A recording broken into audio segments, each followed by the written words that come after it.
Badan kita adalah sebuah perusahaan, dimiliki 5 pemegang saham. Jadi pemegang saham pertama cairan, harus seimbang. Pemegang saham kedua itu adalah namanya organ tubuh kita. Anggap aja, ini saya buat penyederhanaan sih sebenarnya. Kayak jantung, ya, kayak paru-paru, kayak liver, kayak ginjal kita itu harus sehat. Lalu ketiga, tulang harus kuat. 4, otot harus kencang. 5, lemak harus rendah. Nah jadi selama ini semua si pemegang saham itu nilai sahamnya tidak turun, maka itulah yang disebut dengan namanya orang yang disebut namanya anti-aging. Jadi proses penuaan itu jadi terhambat sekali kalau seandainya kita tetap mempertahankan itu.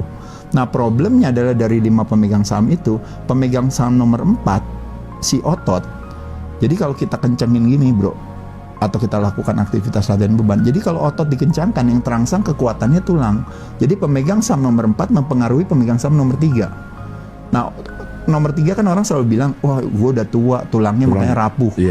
Tanya kenapa bisa rapuh, kan selalu jawabannya ya kurang minum susu gitu atau apa gitu ya. Tapi sesungguhnya kalau kita mau investigasi, permasalahannya adalah karena terjadinya kerapuhan si otot itu sendiri. Jadi muscle mass itu terjadi penurunan, makanya akhirnya tulangnya bermasalah. Nah muscle mass terjadi penurunan itu berdasarkan umum lah ya. Jadi sejak kita umur 30 tahun ke atas, itu setiap tahun terjadi penurunan 1%. Nah 1% itu setara dengan 1-3% fungsi. Nah jadi makanya kenapa ketika dulu kita lagi kuliah, kita bisa naik turun tangga, kita bisa loncat, kita bisa apa, bahkan kita bisa ngedang lagi bahkan dulu. Sekarang kita jalan aja udah susah. Sebagian orang tua yang umurnya udah 50-60 bahkan naik ke lantai 2 aja udah nggak pernah. Nah itu menunjukkan betapa ibarat fungsinya berkurang. Nah jadi ketika tulangnya bermasalah, geraknya sedikit. Begitu geraknya menjadi menurun, apa yang terjadi? Metabolismenya menjadi lebih lambat.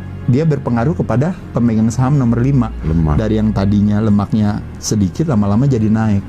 Nah ketika lemaknya naik, berarti dia berpengaruh ke pembuluh darah dan organnya. Jantungnya kerjanya lebih berat, pembuluh darahnya inflamasi, peradangan.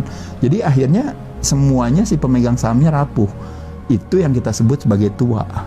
Seolah-olah kita bilang itu takdir. Tapi pada kenyataannya adalah kita bisa punya kesempatan untuk istilahnya menjaga itu. Jadi tepat sekali, benar.